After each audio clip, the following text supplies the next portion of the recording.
우리 자리에서 일어나실 수 있는 분은 일어나셔서 오늘 하나님 말씀 사도행전 13장 13절부터 52절인데요. 저희들이 읽기를 원하는 것은 16절부터 41절입니다. 좀 긴데 이것이 사도 바울의 첫 번째 기록된 설교입니다. 여러분 사도 바울의 음성을 상상하시면서 우리 같이 한번 이 설교를 읽도록 하겠습니다. 제가 16절 읽겠습니다.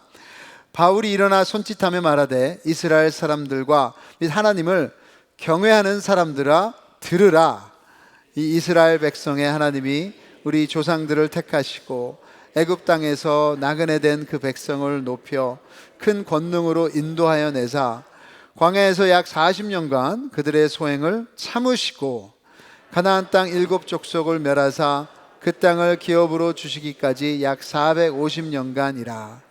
그 후에 선지자 사무엘 때까지 사사를 주셨더니 그 후에 그들이 왕을 구하거늘 하나님이 베냐민 지파 사람 기스의 아들 사울을 40년간 주셨다가 패하시고 다윗을 왕으로 세우시고 증언하여 이르시되 내가 이새의 아들 다윗을 만나니 내 마음에 맞는 사람이라 내 뜻을 다 이루리라 하시더니 약속하신 대로 이 사람의 후손에서 이스라엘을 위하여 구주를 세우셨으니 그가 오시기에 앞서 요한이 먼저 회개의 세례를 이스라엘 모든 백성에게 전파하니라. 을 마칠 때 말하되 너희가 나를 누구로 생각하느냐? 나는 그리스도가 아니라 내 뒤에 오시는 이가 있으니 나는 그 발에 신발끈을 풀기도 감당하지 못하리라 하였으니 형제들아 아브라함의 후손과 너희 중 하나님을 경외하는 사람들아 이 구원의 말씀을 우리에게 보내셨거늘 예루살렘에 사는 자들과 그들 관리들이 예수의 안식일마다 외우는 바 선지자들의 말을 알지 못하므로 예수를 정죄하여 선지자들의 말을 응하게 하였도다.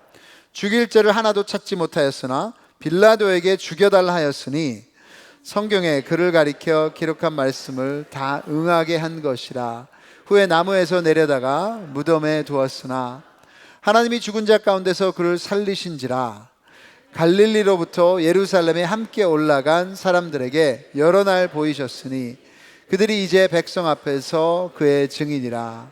우리도 조상들에게 주신 약속을 너희에게 전파하노니 곧 하나님이 예수를 일으키사 우리 자녀들에게 이 약속을 이루게 하셨다 함이라.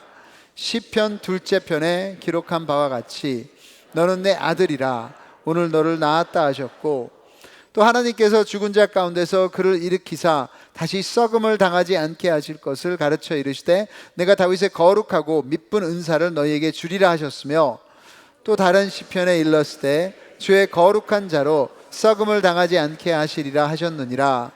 다윗은 당시에 하나님의 뜻을 따라 섬기다가 잠들어 그 조상들과 함께 묻혀 썩음을 당하였을 때 하나님께서 살리신 이는 썩음을 당하지 아니하였나니 그러므로 형제들아 너희가 알 것은 이 사람을 힘입어 죄사함을 너희에게 전하는 이것이며 또 모세의 율법으로 너희가 의롭다 하심을 얻지 못하던 모든 일에도 이 사람을 힘입어 믿는 자마다 의롭다 하심을 얻는 이것이라. 그런즉 너희는 선지자들을 통하여 말씀하신 것이 너희에게 미칠까 삼가라. 일렀으되 보라 멸시하는 사람들아 너희는 놀라고 멸망하라. 내가 너희 때를 당하여 한 일을 행할 것이니 사람이 너희에게 일러줄지라도 도무지 믿지 못할 일이라 하였느니라 하니라. 아멘. 네, 여러분 자리에 앉으시죠. 여러분 우리가 아는 복음을 모르는 사람들 아니면 믿지 않는 사람들에게 말할 수 있는 한 번의 기회가 주어진다면 여러분 무슨 말씀을 하시겠어요? 제가 캐나다에서 원주민 선교를 할 때 한 해는 11번의 장례식이 그 지역에 있었습니다. 거의 한 달에 한 벌 꼴인데요. 워낙 그 지역이 이렇게 밀접하게 또 연결돼 있고 다 서로 알다 보니까 정신적으로 참 힘든 한 해였습니다. 그중 한 부족 추장의 형이 돌아가셔서 장례를 치렀는데 제가 인도자 중에 한 명으로 참여를 했었습니다. 그 추장 집안은 예수님 믿는 집안은 아니에요. 토색 종교 또 무속 신앙이기에 창조자와 자신들의 민족신을 믿고 기독교를 거부하고 반대했기에 그 추장의 형이 그 보호 지역에서 성경 공부에 나오기 시작하면서 분위기가 뭐 그렇게 좋지는 않았어요. 그런데 그 형이 또 저희 성경 공부에서 예수님을 따르겠다고 했었습니다. 그래서 원주민 교회 교인들은 이제 그분을 형제라고 하면서 삶을 나누면서 했는데, 성경 공부 시작한 지 1년 돼서 앓고 있던 병 때문에 돌아가셨습니다. 그래도 그 형제 식구들이 그 장례식 절차는 원주민식대로 하지만 뭐 전 보호 지역이 그 추장의 형이 성경 공부를 참여했다는 것을 알기에 저보러, 제가 성경 공부를 인도했기에 저보러 와서 권면과 또 설교 같은 것을 나누어 달라고 해서 아주 뜻깊은 시간이었습니다. 근데 그것을 준비하면서 저는 되게 떨었습니다.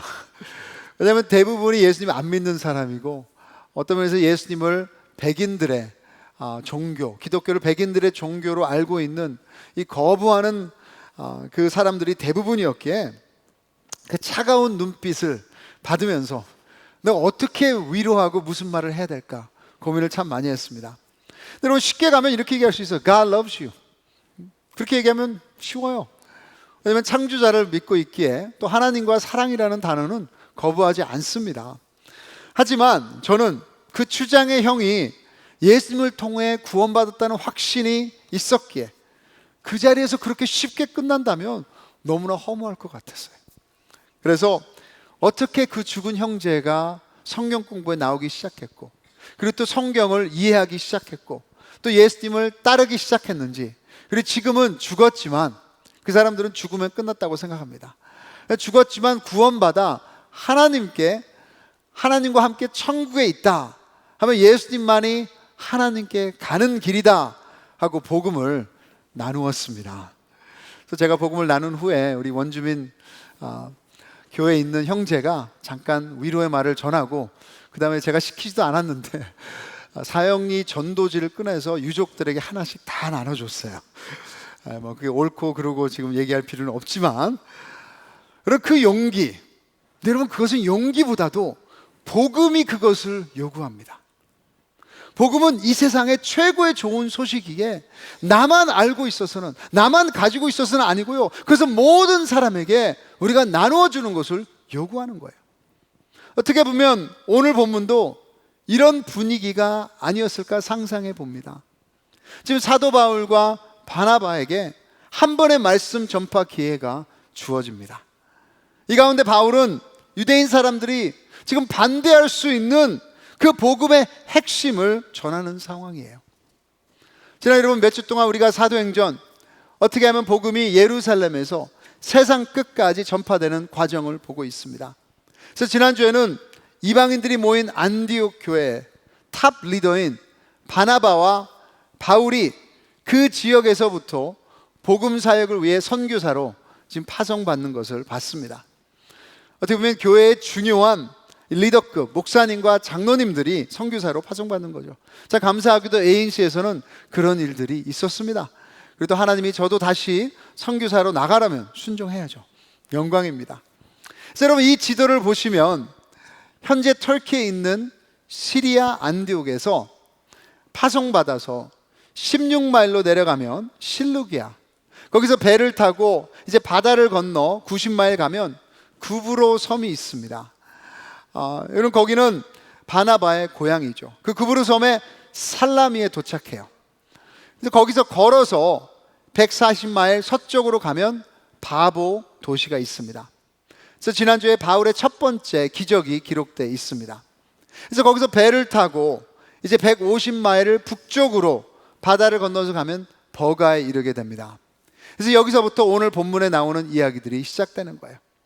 그래서 오늘 본문의 13절에 보시면 안타깝게도 그 버가에서 바나바의 친족 마가가 이 팀을 떠나게 됩니다. 참, 왜 그랬을까 하는 설이 많이 있어요. 뭐 육체적으로 지쳤다, 아니면 병에 걸려서 집으로 돌아갔다, 아니면 자기 식구 바나바가 이제는 거기서부터 리더를 안 하고 바울이 해서 기분 나빠서 떠났다 하는 등등.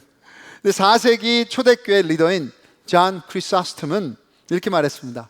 The youth wanted his mother. 청년은 자신의 어머니를 원했습니다. 그래서 마가가 마마스 보이라는 거죠. 모르겠어요. 확실한 이유는 모르겠지만 바울이 기분이 상당히 안 좋았던 것이 이제 몇 주 있으면 사도행전 15장에 보여집니다. 하지만 어떤 이유이든 그 후에 마가는 성경에 기록되어 있는 것은 성장하고 성숙해져서 나중에는 사도 바울도 자신의 팀의 아주 중요한 사람이라고 기록하면서 이 마가를 원했던 기록이 남아 있습니다. God changes people. 사람은 함부로 포기하는 것이 아니에요. 그래요, 우리들이 가끔 그런 말 하죠. 사람은 안 바뀐다고. 하지만 여러분, 우리가 여기 앉아 있는 것도 하나님이 포기하지 않아서인 줄 믿습니다. 그래서 여러분, 함부로 포기하지 마십시오. 내 마음에 안 들지라도, 내가 원하는 그림이 아닐지라도 여러분, 하나님 앞에 맡기시고 계속해서 하나님의 때를 기다리는 우리들 되기를 주님의 이름으로 축복합니다. 자, 여러분, 다시 한번 지도로 가서요. 마가는 떠났지만 이 버가에서 선교 사역은 없었고요. 터키의 내륙 지방으로 그 팀은 들어가게 됩니다. 그래서 강도의 위험이 있었지만 제일 빠른 길이기에 버가에서 여러분 북쪽으로 그 산맥을 올라타는 아주 험한 길을 100마일 가면 산맥 3600피트 높이에 오늘 본문에 얘기가 나오는 비시디아 안디옥 도시가 나옵니다. 제가 며칠 전에도 말씀드렸지만 성경에는 헤롯이란 이름이 여러 개 나와요. 근데 안디옥이란 이름도 여러 개 나옵니다. 여기 비시디아 안디옥 그리고 시리아 안디옥은 다른 도시입니다. 그 로마 제국 당시에 안디옥이라는 이름이 적어도 16개가 있었다고 합니다. 전쟁을 이긴 로마 셀레우코스 장군이 자신의 아버지 이름을 따서 원하는 곳마다 이 안디옥이라고 지정했다고 합니다. 뭐 돈과 권력이면 지금도 자기가 원하는 대로 살 수 있는 것이죠. 자, 여러분, 바울과 바나바가 어떻게 그러면 거기에서 복음을 전합니까? 14절에 보시면 안식일에 회당에 들어가니 앉으니라. 이것이 여러분 그들의 전략이었습니다. 그들도 유태인이기에 유대인들이 모이는 그 안식일에 가서 어떤 면에서 하나님을 믿는 것을 의심하지 않기에 의심 없이 사람들을 만날 수 있는 곳을 택해서 회당에 가서 앉아 있었던 것입니다. 근데 그날따라 회당 리더가 처음 방문한 그 바울에게 할 말 있으면 해봐라. 모르겠어요. 문자를 보냈는지 어떻게 쪽지를 전해줬는지. 그래서 그들에게 권한 말이라고 성경에 나오고 있습니다. 그것은 격려의 말, 설교라고 합니다. 오늘 혹시라도 처음 하신 방문객들은 그런 걱정 안 하셔도 될 것 같아요. 근데 그때 나온 바울의 설교가 오늘 읽은 16절부터 41절까지 있습니다. 제가 목회자가 됐을 때 제 멘토가 저에게 이런 말을 하셨어요. 목사는 언제 어디서든 이 세 가지를 준비해야 된다. 죽을 준비, 이사 갈 준비, 설교할 준비. 근데 바울을 보면 그 말이 맞는 것 같습니다. 바울에게 곧바로 설교 부탁이 들어오는데요. 딱 한 번의 설교 기회가 주어졌을 때 그는 주저앉고 복음의 핵심을 선포합니다. 무슨 말입니까? 바울은 복음으로 가득 차 있었다는 말입니다. 결국 우리 안에 차 있는 것이 나오게 돼 있어요. 사도행전 7장 8장에 보시면 바울은 크리스찬들, 복음을 믿는 사람들 직접 잡아서 감옥에 쳐녔던 박해자, 폭행했던 사람이에요. 근데 이제는 그 복음 때문에 한 번도 가보지 않은 선교지를 향해서 나가고 그 복음을 어떻게 하든 전하려고 노력합니다. 여기서 혹시 이 복음에 대해서 목사님 내가 이거 다 아는 것인데 하시는 분 있다면 모르는 말씀입니다. 여러분이 복음으로 가득 차 있습니까? 복음을 설명하실 수 있습니까? 복음 때문에 사십니까? 누가 여러분 누르면 복음이 나오는 것입니까? 이중언어 하는 사람들에게 가끔씩 이런 질문하죠. 무슨 언어로 꿈을 꾸냐? 다른 면에서 여러분 우리는 복음으로 꿈을 꿉니까? 복음으로 대화하고 있습니까? 복음 때문에 고민하나요? 복음을 사는 크리스천에게 결국은 다른 격려가 없습니다. 복음이 그냥 내가 아는 지식이 아니라 그냥 지나가는 말이 아니라 내가 구원받았을 때 있던 것으로 끝나는 것이 아니라 그 복음으로 우리는 가득 채워져야 돼요. 그래서 사도 바울이 43절에 이렇게 얘기하는 거예요. 회당의 모임이 끝난 후에 유대인과 유대교에 입교한 경건한 사람들이 많이 바울과 바나바를 따르니 두 사도가 더불어 말하고 항상 뭐라고요? 하나님의 은혜 가운데 있으라 권하니라. Continue in the grace of God. 다음 날에 네가 다른 것을 하라는 것이 아니라 다른 사역을 하는 것이 아니라 하나님의 은혜, 그것은 복음을 설명하는 것입니다. 우리를 계속 격려하고 권면하고 앞으로 전진하게 하는 것이 바울이 전한 복음의 메시지인 줄 믿습니다. 오늘도 여러분 다른 무엇을 바라보지 마시고 사도 바울이 목숨을 걸었던 이 복음을 다시 붙잡는 여러분 되기를 주님으로 축복합니다. 그 복음의 표현이 깊어지면, 이해가 깊어지면 우리의 삶이 달라질 것입니다. 자, 그래서 바울이 그 회당에서 전한 이 복음, 아마 이것보다 훨씬 더 길게 했겠죠. 예. 오늘 읽은 것은 한 3분이면 됐지만 종합해서 해놓은 바울의 복음 설교를 세 가지로 압축해서 나누도록 하겠습니다. 여러분, 첫 번째, 복음은 하나님의 자비라는 좋은 소식이에요. 하나님의 자비.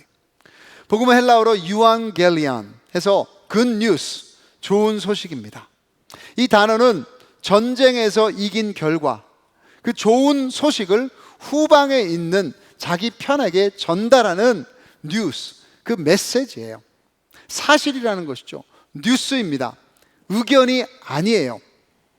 우리는 훈수 두고 의견을 좋아합니다. 그래서 이 프로그램 보고 저 프로그램 보고 뭐 카톡으로 이거 얘기하고 유튜브에서 저거 의견을 알아보고, 근데 여러분, 의견은 우리를 살리지 못합니다. 개런티가 없어요. 말한 사람들 책임 못 집니다. 하지만 복음은 역사에 일어난 분명한 사실이고 변하지 않는다는 거예요. 그냥 지나가는 의견이 아니라 모든 우주 만물을 창조하시고 운영하시는 전능자가 주시는 승리의 소식입니다. 그래서 파이퍼 목사님은 자기 책 썼던 제목 중에 하나를 이렇게 얘기했어요. God is the gospel. 복음은 하나님이다. 하나님이 주인공이시고 하나님이 목표이시고 하나님이 핵심이십니다. 오늘 바울의 설교는 그 하나님으로부터 시작하는 거예요. 그래서 여러분 17절 우리 같이 한번 읽어보겠습니다. 시작. 이 이스라엘 백성에 하나님이 우리 조상들을 택하시고 애굽 땅에서 나그네 된 그 백성을 높여 큰 권능으로 인도하여 내사. 지금 이스라엘 백성의 역사를 시작하면서 이 설교를 시작하는데요. 근데 여러분, 거기에 주어가 뭡니까? 18절에 보시면 이스라엘의 역사를 하나님이 광야에서 이끄시고, 19절에서 보시면 하나님이 가나안 땅을 주시고, 20절에도 사사를 주시고, 21절에도 그 하나님이 왕을 주고. 여러분, 이스라엘의 역사의 주어는 이스라엘이 아니라 누구예요? 하나님이십니다. 하나님이세요. 그리고 그 이야기를 이끌어가는 핵심은 하나님의 자비하심입니다. 이스라엘 민족은 대단한 민족이 아니에요. 구약을 읽으신 분은 아시겠지만 그들이 워낙 뛰어나서 깨끗해서 하나님 잘 믿어서 아니잖아요. 18절도 보시면 이렇게 얘기하고 있습니다. 광야에서 약 40년간 그들의 소행을 참으시고. 왜 광야에서 40년 동안 방황했습니까? 그들의 원망과 그들의 불평과 그들의 불만과 이 정죄하는 스피릿들이 그들을 여러분 40년 동안 방황하게 만든 거 아니겠습니까? 그렇지, 거기서 하나님이 끝낼 수도 있었어요. 하지만 하나님의 자비하심 때문에 하나님이 그들을 거기서 끝낸 것이 아니라 참으시고 이스라엘 사사기 가운데 우상 숭배하며 하나님을 저버릴 때마다 하나님께서 끝내버리신 것이 아니라 그 자비 때문에 또 구하시고, 이스라엘의 첫 번째 왕 사울이 불순종했을 때도 하나님이 그 이스라엘의 역사를 거기서 멈추신 것이 아니라 다른 왕을 세우셔서 하나님은 참으셨습니다. 이스라엘 민족은 그들을 구해준 하나님을 지속적으로 저버리고 반대하고 원망했는데도 하나님의 자비하심이 그들을 다시 회복하고 다시 일으키고 다시 하나님의 백성으로 세우셨어요. 이것이 하나님의 자비입니다.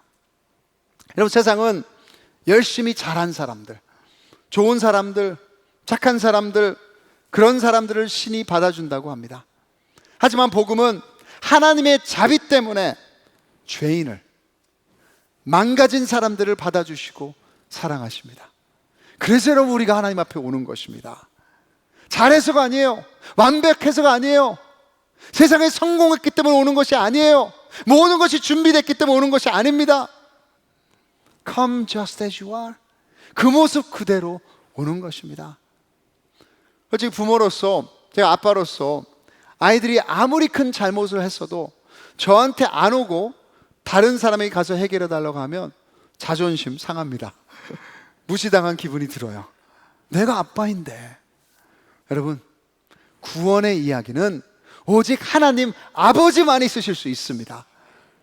힘들 때도, 어려울 때도, 잘못했을 때도, 내가 무너졌을 때도, 내가 또다시 그것을 범했을 때도 하나님께서 벌 주시기 위해서 기다리는 것이 아니라 자비로서 사랑하시며 우리를 품으시는 하나님이시기에 오늘도 여러분 그분 앞에 나오시는, 끊임없이 그분 앞에 나오시는 여러분 되기를 주님의 이름으로 축복합니다. 둘째로, 복음의 좋은 소식은 예수님 안에서 모든 것이 완벽히 이루어졌다는 것입니다. 그럼 모든 것을 행하시고 움직이시고 인도하신 것만이 아니라 하나님은 구원자를 약속하셨습니다. 그 약속을 지키셨는데요, 그분이 예수님이십니다. 우리 23절 같이 한번 읽어보겠습니다. 시작. 하나님이 약속하신 대로 이 사람의 후손에서 이스라엘을 위하여 구주를 세우셨으니 곧 예수라.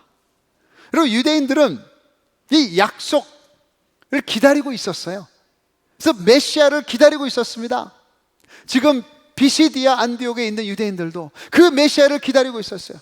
누가 우리 인생의 해결사가 언제 올 것인가? 하나님께서 언제 약속을 지키실 것인가?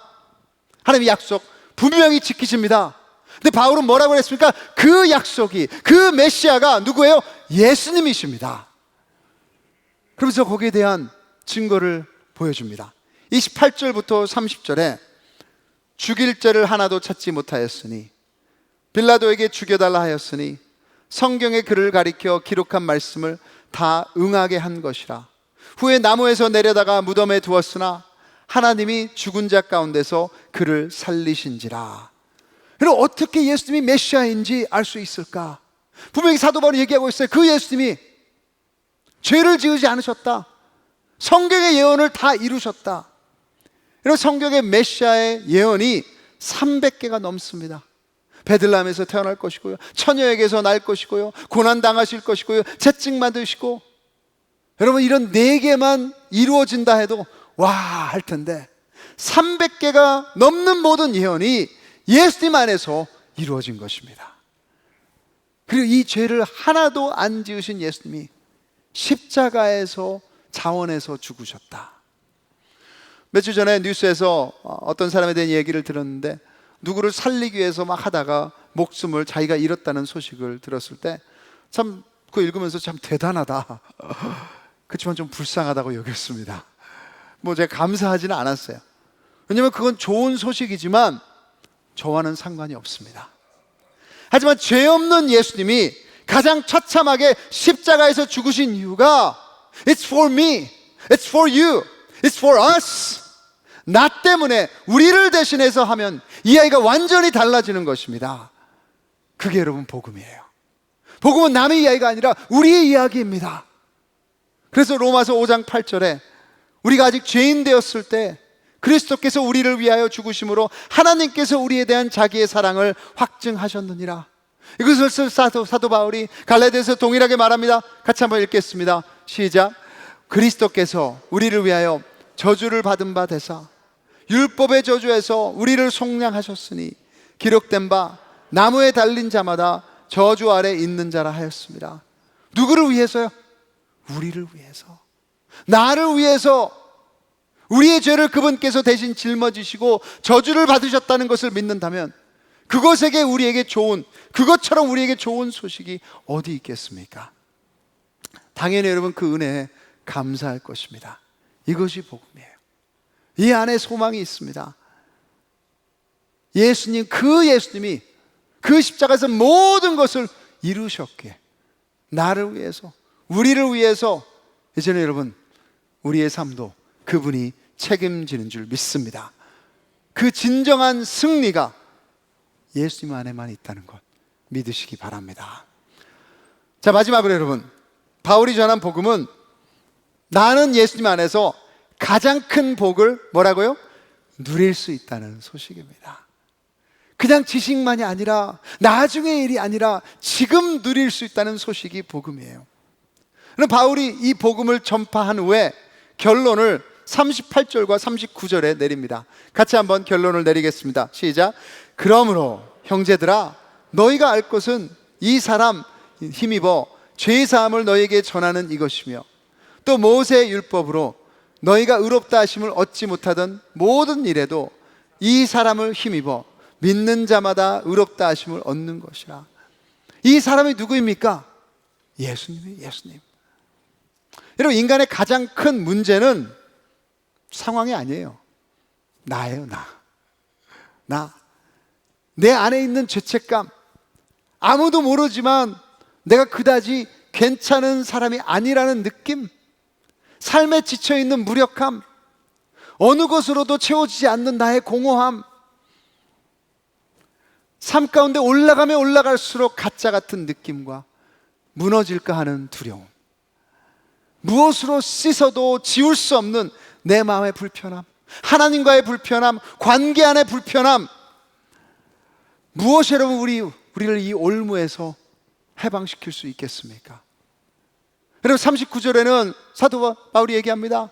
모세의 율법으로도 가능하지 않다고. 그리고 유대인들은 자기 나름대로의 시스템이 있었어요. 내가 이 율법을 지킨다면 진정으로 내가 자유인이 될 것이다, 내가 의로인이 될 것이다, 진짜 내가 행복할 것이다 하며 그 율법을 지키려고 했지만 가능하지 않았다는 것입니다. 인간의 어떤 시스템으로도 결국 우리는 알아요, 여러분. I am guilty. 나는 죄인이라는 것을. 하지만 복음은 예수님의 십자가 부활하심으로 인해 이제 우리의 죄가 사함을 받았다고 선포합니다. 우리의 과거, 현재, 미래의 모든 죄까지도요. 그 죄가 여러분 우리를 디파인하지 않아요. 과거의 상처가 우리를 정의하지 않습니다. 우리의 실수가 우리의 성적표가 아니에요, 여러분. 오직 예수님의 십자가, 그 사랑이 우리를 덮는 줄 믿습니다. 그래서 39절을 한국 번역에서는 이렇게 했어요. 믿는 자마다 의롭다 하심을 얻는 이것이라. 근데 영어 번역 중에 이렇게 설명을 했습니다. Everyone who believes is freed. 믿는 자마다 자유를 얻었다.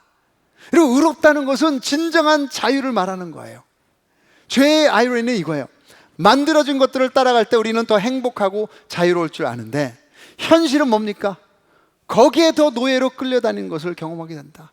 세상은 얘기하죠. 네가 원하는 것 가지면, 네가 더 너로 채워지면, 네가 그것만 가진다면, 네가 그것만 붙잡는다면 너는 행복할 거야. 그렇죠, 여러분? 그거 쫓아가면 쫓아갈수록 그건 다 신기루입니다. 우리 거기에다 중독되는 거예요. 그것이 물질이든, 그것이 습관이든, 그것이 관계이든, 어떤 사람이든, 우리의 태도까지도. 이 세상의 어떤 것도 우리에게 진정한 자유를 주지 못합니다. 하지만 오직 이 복음 안에서 예수님이 우리를 이 모습 이대로 사랑하시기에 그 안에 존재감이 넉넉해지면 만족하고 자유로울 줄 믿습니다. 최근에 우리 교회 페이스북에 이런 글이 적혀져 있었어요. 그래서 제 아내가 저한테 말해줬는데, 이분의 페이스북에 이런 글이었습니다. 내가 무언가 손해봤다는 느낌이 들 때 손해라는 억울한 감정에서 벗어나는 나의 방법은 나의 손해는 상대방에게는 유익이라는 것을 기억하는 것이었다. 이 손해라는 것에서 어떻게 자유해질 수 있습니까? 왜 상처가 올라올 때 나는 손해봤다고 생각하죠? 기분 나쁘죠? 근데 여러분, 복음은 뭐라고 얘기합니까? 손해가 아니라고 그래요. 우리 예수님 안에서 복받은 자인 줄 믿습니다. 그것이 복음이에요, 여러분. 그것이 복음 안에 있는 자유입니다. 예수 그리스도께서 죽으시고 부활하셨기에 이제 더 이상 죽음이 여러분 우리를 묶지 못합니다. 과거가 우리를 묶지 못합니다. 어떤 관계도 우리를 끌고 가지 못합니다. 주님의 복에서 끊을 수 없습니다. 예수님 한 분만으로 충분해요. 그러게 여러분, 이 복음을 붙잡는다면 진정으로 나중의 삶이 아니라 지금 그것을 누리는 자유인이 된 줄 믿으시기 바랍니다. 여러분, 이 복음에 대한 반응이 세 가지가 오늘 본문에서 나오고 있습니다. 자, 42절 우리 같이 한번 읽어보실까요? 시작. 그들이 나갈새 사람들이 청하되 다음 안식일에도 이 말씀을 하라 하더라. Inquiring mind wants to know. 그래서 관심을 갖는 거예요. 호기심이 있는 거예요. 뭐 들어보니까 괜찮네. 뭐 좀 더 들어보면 어때? 이게 이런 것들 이렇게 이해가 된다. 더 알기 원하는 것. 자, 두 번째 반응이 45절에 나오고 있습니다. 같이 읽겠습니다. 유대인들이 그 무리를 보고 시기가 가득하여 바울이 말한 것을 반박하고 비방하거늘 반대하며 공격합니다. 그 중심에는 시기와 불평불만, 이것이 가장 위험한 반응입니다. 여러분, 오늘 불평불만 있다면 여러분 회개하셔야 돼요. 이것은 우리를 죽입니다. 여러분, 남들과 비교하는 것, 시기하는 것 절대로 우리를 행복하게 할 수 없어요. 여러분, 이것은 노예의 모습이에요. 중독이에요. 자기로 가득 찬, 복음이 아니라 자기로 가득 찬 거예요. 하지만 마지막 반응이 있습니다. 아까 읽은 43절 우리 같이 한번 읽겠습니다. 시작. 회당의 모임이 끝난 후에 유대인과 유대교에 입교한 경건한 사람들이 많이 바울과 바나바를 따르니 두 사도가 더불어 말하고 항상 하나님의 은혜 가운데 있으라 권하니라. 바울과 바나바를 따른다는 것은 뭐예요? 복음. 저는 복음을 따르겠습니다. 이 하나님의 은혜, 그 안에 거하겠습니다. 여러분, 설교를 마치면서 질문합니다. 여러분의 반응은 어떠합니까? 여러분의 반응은 어떠합니까?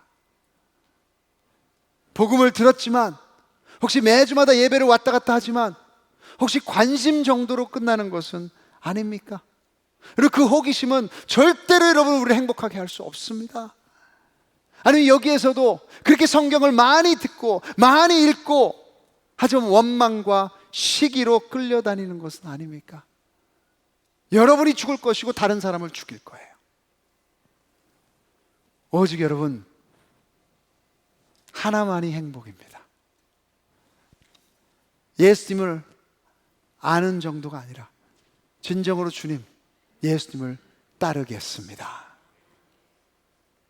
그것을 붙잡겠습니다.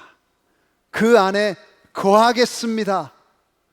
그 안에 자유를 누리겠습니다. 은혜, 여러분, 오늘도 은혜 가운데 거하십시오. 우리 찬양팀 나올 텐데요, 은혜에 대해서 우리 같이 찬양할 것입니다. 그리고 주님은 사랑이세요. 오늘도 어떤 상황 가운데 있든, 어떤 문제 가운데 있든, 어떤 어려움 가운데 있든 그 안에 거하지 마시고 하나님의 은혜 가운데 복음 안에 거하셔서 진정으로 예수님 한 분만으로 충분합니다. 입술로 또 여러분 마음으로 삶으로 고백하는 우리 애인시 되기를 주님의 이름으로 축복합니다. 우리 같이 자리에서 일어나셔서 이 은혜에 대해서 같이 한번 찬양하며, 진짜 여러분 우리 행복은 다른 곳에 없어요. 이 복음 안에 있습니다. 그래서 고백하며 주님 앞에 나가겠습니다.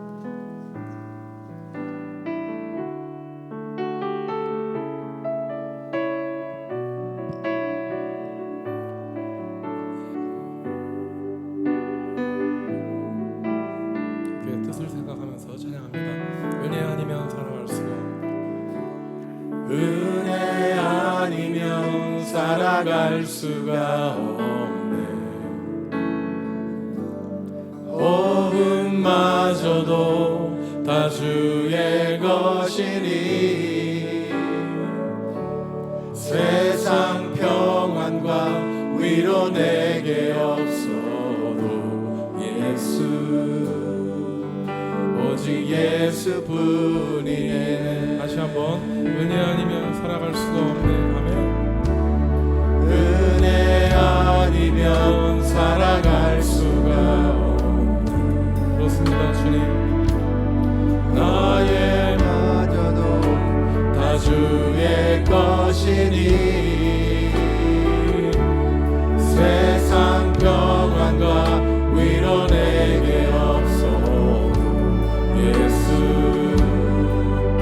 오직 예수뿐이네.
알 수 없고 그 신계획 다 볼 수도 없고 작은 돈 안에 지쳐도 주께 묻기 나의 모든 삶 버티고 견디게 하시네. 그 신께 알 수 없고 그 신계획 다 볼 수도 없고 작은 돈 안에 지쳐도 주께 묻기 나의 모든 삶 버티고 견디게 하시네. 은혜 아니면 살아갈 수가 없네. 은혜 아니면 살아갈 수가 없네. 나의 모든 것 다 주께 맡기니 참된 평안과 위로 내게 주신 주 예수 오직 예수뿐이네. 참된 평안과 위로 내게 주신 주 예수 오직 예수뿐이네. 한 번 더 참된 평안과 위로 내게 주신 주. 아멘. 참된 평안과 위로 내게 주신 주 예수 오직 예수뿐이네. 여러분 우리 같이 한번 기도 한번 했으면 좋겠습니다. 여러분 주님 앞에 묶여있지 않으면 허송세월 보낼 이 세상에 다 사라지는 것들에 묶여있는 거예요. 근데 여러분 복음은 우리에게 진정한 자유를 허락해 주는 줄 믿습니다. 그래서 같이 한번 기도하시면서 주님 오직 주님께 묶여있고 주님 안에 거하고 주님만 붙들고 주님만 바라보며 나갈 수 있도록 도와주시옵소서. 그 안에 진정한 행복과 평화가 있는 줄 믿습니다. 같이 한번 회개하면서 고백하면서 주님 앞으로 나가겠습니다. 기도하시겠습니다. 하나님 아버지 감사합니다. 오늘도 주 아버지 하나님이 주셔 진정으로 주님이 보여주시는 이 복음을 받습니다. 아버지 이 복음 안에 있는 것처럼 오직 예수님만이 그 아버지 우리의 해결성입니다. 오직 예수님만이 우리의 구세주입니다. 아버지 내가 내 자신으로 채우려고 했던 노력들 좀 용서해 주시고 다시 한번 이 복음 안에 이 윤회 안에 거할 수 있도록 도와주시옵소서. 우리의 아버지 하면서 나 자신을 이기지 못하는 그 갈등을 아버지 주님 앞에 회개하게 해주시고 다시 한번 아버지 이 안에 있는 자영을 마음껏 누릴 수 있도록 도와주시고 아버지 나의 상처와 나의 과거와 다른 사람의 관계 안에서 힘들어하는 것이 아니라 이제는 복음 안에 진정한 자유를 누렸으니 아버지 그것을 나눌 수 있도록 도와주시옵소서. 주님 안에 넉넉하다는 깨달음 있게 해주시고 그 안에 만족감으로 인해 감사할 수 있도록 도와주시옵소서. 하나님 아버지 이 세상의 어떤 것도 여러분 우리를 행복하게 할 수 없습니다. 다 사라지는 것들에 잘못하게 우리의 마음과 우리의 삶이 묶여있는 부분이 있다면 다시 한번 회개할 수 있는 영을 허락하여 주시옵소서. 저 주님의 자비 때문에 주님 앞에 나옵니다. 주님 참으로 저희들의 모습을 볼 때 주님 앞에 드릴 것이 없습니다. 하지만 예수 그리스도가 그 십자가에서 모든 것을 이루신 줄 믿습니다. 그래서 이 부활하신 예수님 바라보며 그 은혜 안에 거하게 하여 주시고 그분 통해서 힘을 얻게 하여 주시고 그분 안에 넉넉해서 이제는 손해보는 삶이 아니라 감사하며 기뻐하며 자유하니 이제는 축복할 수 있도록 도와주시옵소서. 한 주 동안도 이 하나님의 은혜 안에 거할 수 있는 지혜 주시고 은혜 주시고 진정으로 그 안에 평안과 기쁨을 누릴 수 있도록 도와주시옵소서.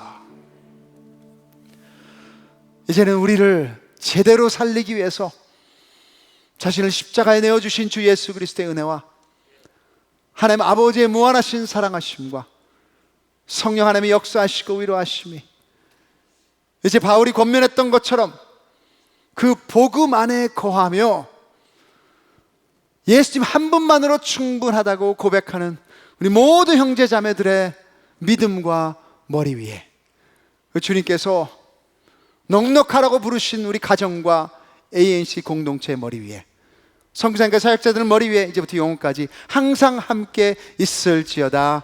아멘.